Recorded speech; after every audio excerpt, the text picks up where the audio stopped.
بسم اللہ الرحمن الرحیم۔ السلام علیکم معزز طلباء کرام، آپ سب کیسے ہیں؟ آج ہم معطا امام محمد کے سبق نمبر 230 کو پڑھیں گے۔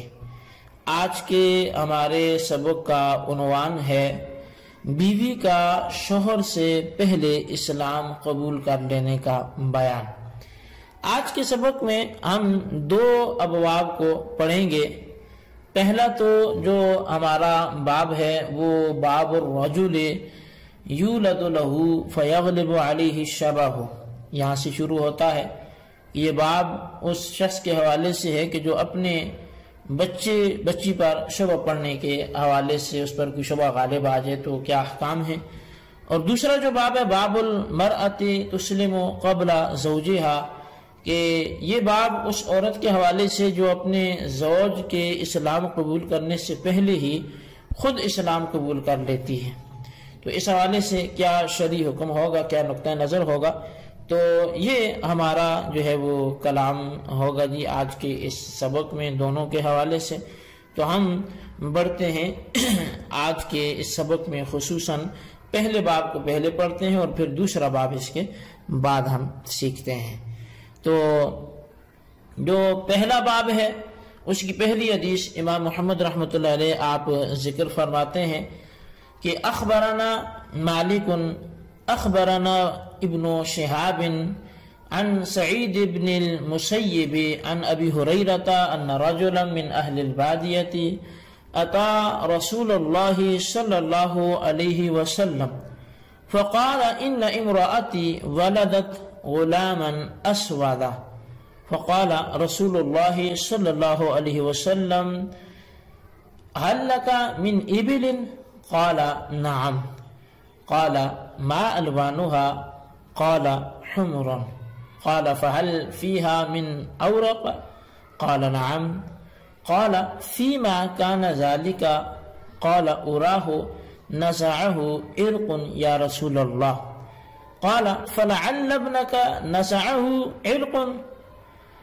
اب یہاں پر امام محمد رحمۃ اللہ علیہ وہ روایت ذکر کرتے ہیں، اس باب کے حوالے سے پہلی روایت ہے۔ وہ فرماتے ہیں کہ ہمیں امام مالک نے خبر دی ہے، اور وہ فرماتے ہیں کہ ہمیں ابن شہاب نے حضرت سعید بن مسیب اور وہ حضرت ابو ہریرہ رضی اللہ تعالی عنہ سے بیان کرتے ہیں کہ ایک دیہاتی مرد رسول اللہ صلی اللہ علیہ وسلم کے پاس جو ہے وہ آیا اور عرض کرنے لگا کہ میری بیوی نے سیاہ رنگ کا لڑکا جو ہے وہ جنا ہے۔ تو اس پر نبی اکرم صلی اللہ علیہ وسلم نے ارشاد فرمایا کہ کیا تمہارے پاس اونٹ ہیں؟ تو وہ عرض کرنے لگا کہ جی ہاں ہمارے پاس اونٹ موجود ہیں۔ تو نبی اکرم صلی اللہ علیہ وسلم نے پوچھا کہ ان کا رنگ کیا ہے، یعنی ان اونٹوں کا رنگ کیا ہے؟ تو عرض کرنے لگا سب سرخی مائل ہیں۔ تو پھر آپ نے پوچھا کیا ان میں کوئی مٹیالے رنگ کا بھی ہے؟ تو عرض کرنے لگا کہ جی ہاں مٹیالے رنگ کا بھی ان میں موجود ہے۔ تو پوچھا وہ ان میں کیسے پیدا ہو گیا؟ کہنے لگا کہ میں سمجھتا ہوں کہ اس کی پچھلی نسل کی کوئی رگ آ رہی ہوگی۔ اس پر آپ نے فرمایا ہو سکتا ہے تیرے بیٹے میں بھی کوئی پچھلی رگ آ گئی ہو۔ قال محمد لا ينبغي للرجل ان ينتفي من ولده بهذا ونحوه۔ امام محمد رحمۃ اللہ علیہ اس حدیث پاک کو ذکر کرنے کے بعد فرماتے ہیں کہ مناسب نہیں ہے، یا جو ہم یہ سمجھتے ہیں حناف کے آدمی کو اپنی اولاد کی ادھر ادھر کی لاجانی باتوں سے نفی جو ہے وہ نہیں کرنی چاہیے، جو اس کے لیے درست نہیں ہے۔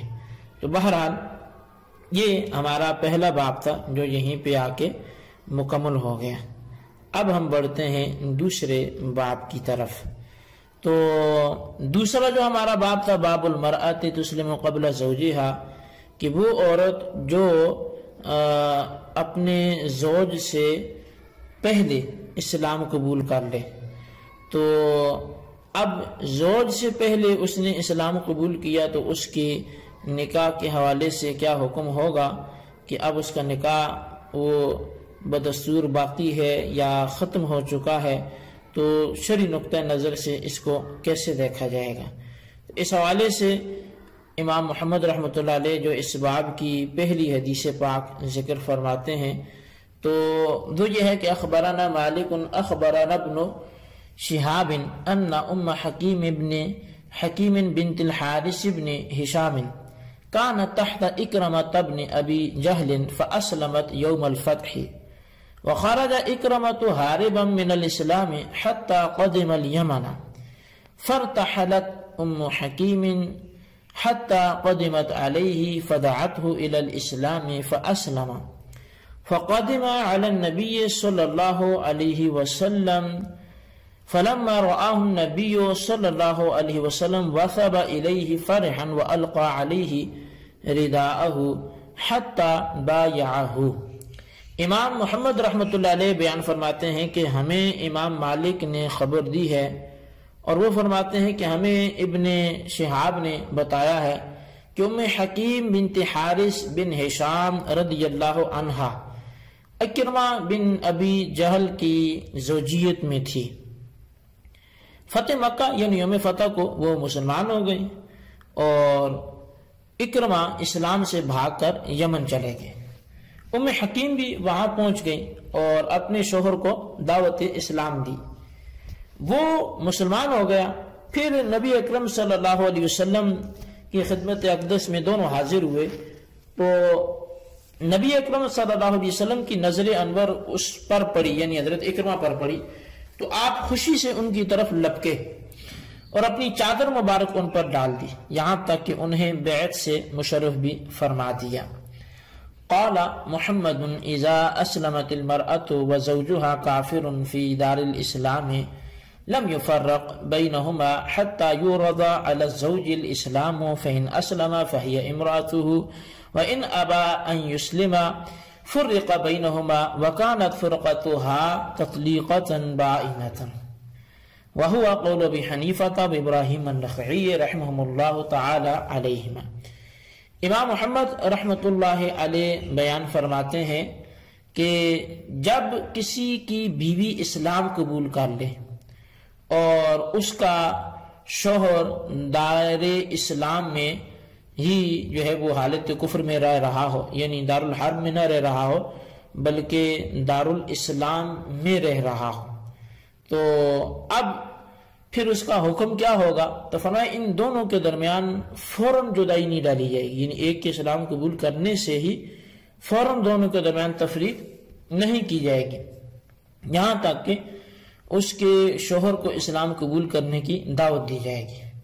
پھر اگر وہ مسلمان ہو جائے تو وہ اس کی ہی بیوی رہے گی، اور اگر اسلام لانے سے انکار کر دیتا ہے تو ان دونوں کے درمیان جدائی ڈال دی جائے گی، اور یہ جدائی طلاق بائنہ ہوگی۔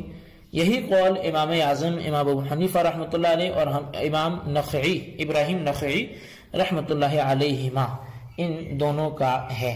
اچھا، یہاں پر اس مسئلے کی میں چاہوں گا کہ تھوڑی سی وضاحت اس اعتبار سے بھی ہو کہ اسلام قبول کرنے سے جدائی کیوں آئی؟ تو سوال یہ آپ نے ذرا غور سے سمجھنا ہے کہ جو میاں بیوی میں جدائی ہوئی ہے وہ اسلام قبول کرنے سے نہیں ہوئی، کیونکہ اسلام تو محبتیں بڑھاتا ہے اور اسلام دو بچھڑوں کو ملاتا ہے۔ وہ جو جدائی پیدا ہوئی ہے وہ اسلام کی قبول کرنے کے انکار کرنے سے ہوئی ہے۔ جو شوہر نے اسلام قبول ہی نہ کیا تو جدائی ہو جائے گی۔ امام محمد رحمۃ اللہ علیہ نے میاں بیوی کے درمیان اختلاف دین کے ضمن میں حضرت اکرمہ بن ابو جہل اور ان کی بیوی ام حکیم رضی اللہ عنہا کا واقعہ درج فرمایا۔ اس واقعے میں جو مسئلہ ذکر ہوا اس میں ایک شک یہ موجود ہے کہ عورت مسلمان ہو جائے اور شوہر حالت کفر پر ہو تو اس کا کیا حال ہے۔ دوسری شک یہ ہے کہ مرد مسلمان ہو جائے اور عورت حالت کفر میں ہو، اس بارے میں کیا حکم ہے۔ ان دونوں کا حکم وہی ہے جو اس واقعے کی روشنی میں امام محمد رحمۃ اللہ علیہ نے ذکر فرمایا، اور وہ کیا ہے کہ ان میں سے جو مسلمان ہوا ہے تو اب دوسرا جو حالت کفر میں ہے وہ ابھی دارالاسلام میں ہی موجود ہو تو اسے اسلام لانے اور قبول کرنے کی دعوت دی جائے گی۔ اگر وہ اسلام قبول کر لے تو نکاح جوں کا تو باقی رہے گا، اور اگر انکار کر دے تو ان دونوں کے درمیان تفریق کر دی جائے گی، اور یہ جو تفریق ہوگی وہ طلاق بائنہ ہوگی۔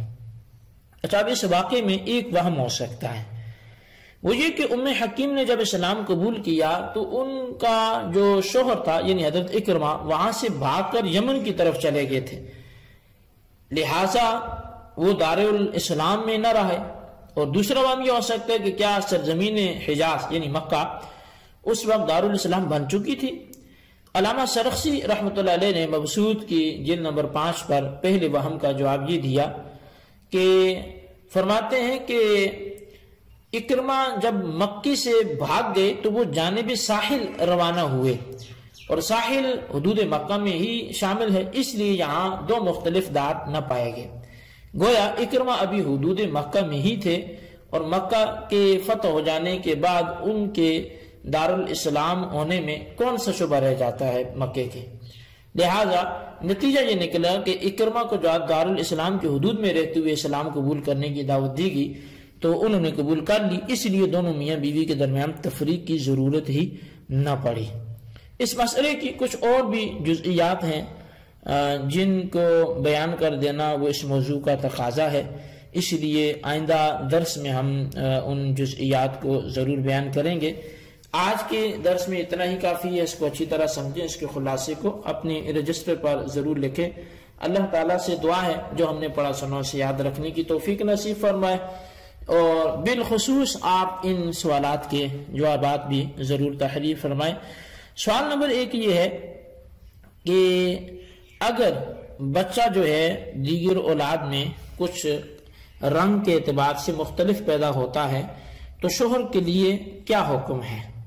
اور دوسرا سوال یہ ہے کہ اگر زوجین میں سے کوئی ایک دارالاسلام میں داخل ہوتا ہے، اسلام قبول کرتا ہے اور وہ دارالاسلام میں ہی ہے، تو پھر دوسری کے لیے کیا حکم اور ان کی نکاح کا کیا حکم ہوگا؟ تحریر کریں۔